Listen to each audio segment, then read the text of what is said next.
Akalain nyo, may lalaki sa Cavite na sinuutan ng singsing, hindi ang kanyang daliri, kundi ang kanyang ari. Hanggang hindi na niya ito matanggal at namagana. Kinailangan patuloy gamitan ng lagari.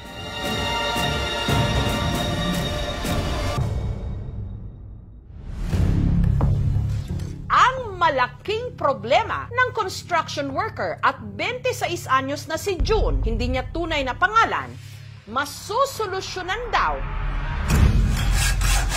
ng hawak niyang lagari. Pero hindi niya ito gagamitin para magputol ng kahoy o bakal,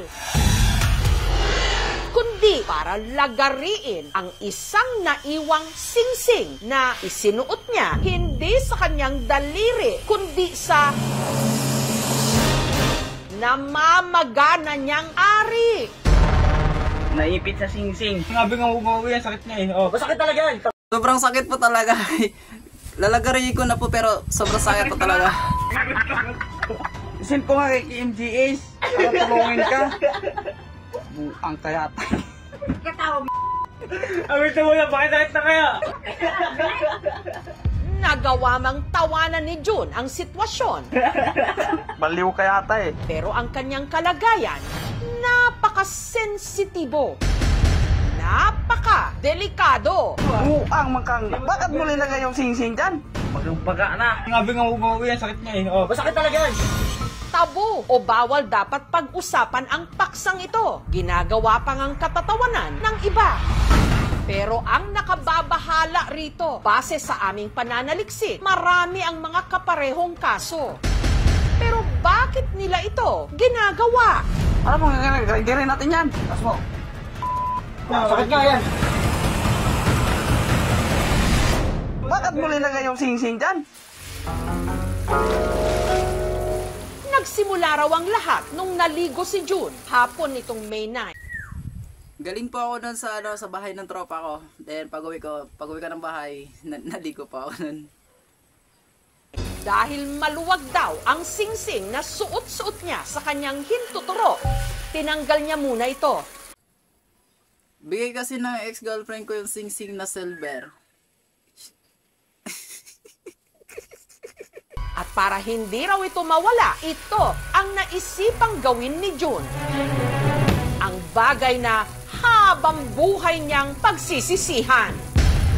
Maluwag po kasi dito sa hinliliit ko, and then di ko alam kung paano ko ingatan to eh. Ang sabi niya kasi sa akin, kapag nawala to, eh tapos na rin yung lahat. Tapos na yung lahat sa amin. Kaya yun yung paraan na naisip ko.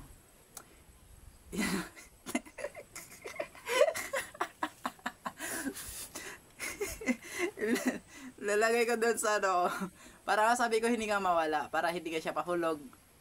So hanggang sa pinasok ko siya.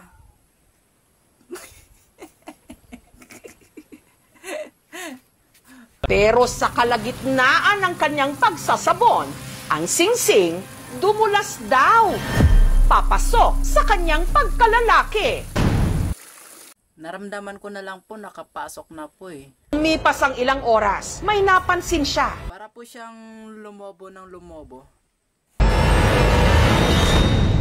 Hanggang kinabukasan, ang ari niya na may nakakabit na singsing, tuluyan ng namaga. Para po siyang yung manok na nabitag. Yung pinakaulo.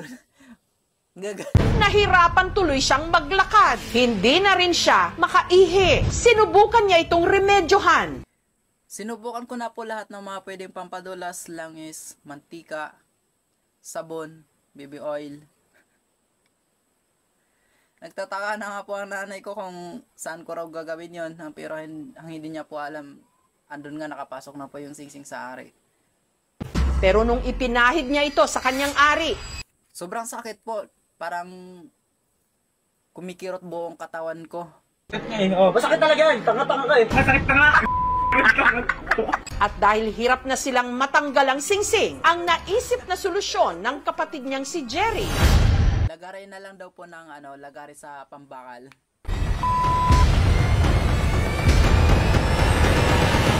Oo nga, putol.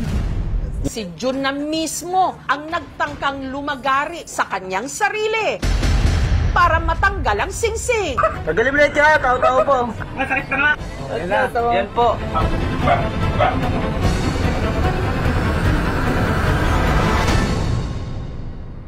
Hanggang si Jun nag-alangan.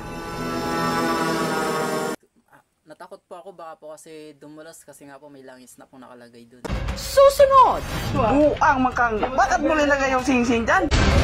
saan din ba galing ang singsing? Bigay kasi ng ex-girlfriend ko yung sing-sing na silver. At ano kaya ang masasabi niya sa nangyari sa kanyang singsing? Sabi nga umuwi yan, sakit niya eh. Oh, masakit talaga yan. Tanga-tanga ka eh. Wala munang bibitaw dahil manlalaki ang ating mga mata sa pagpapatuloy ng istoryang ito. Nagulat ako kasi talagang severe na yung case ng patient. Send ko nga kay KMGH. Para tulungin ka. Ako nga, putol. Sa aming pagbabalik,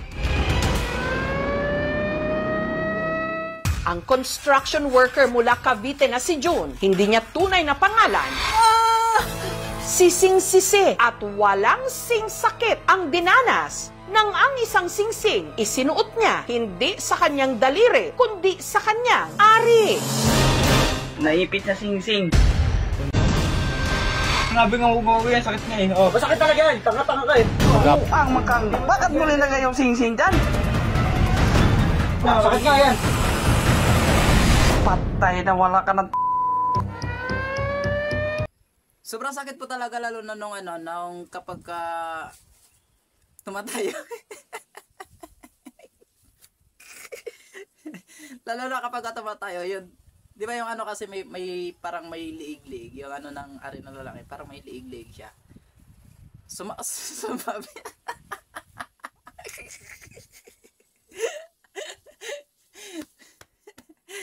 Sumabit pa siya sa liig doon.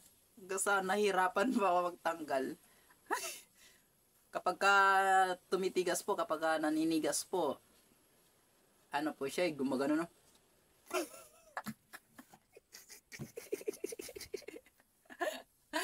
So, sumasabit sa pinakaliig ng ari. So, sobrang sakit po, hindi ko po natanggal.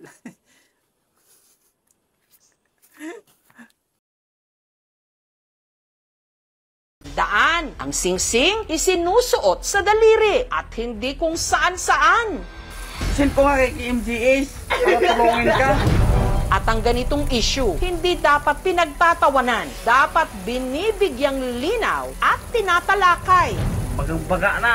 kung gaano kadelikado upang hindi na ito pamarisan. Buang makang. Bakit mo nilagay yung singsing dyan?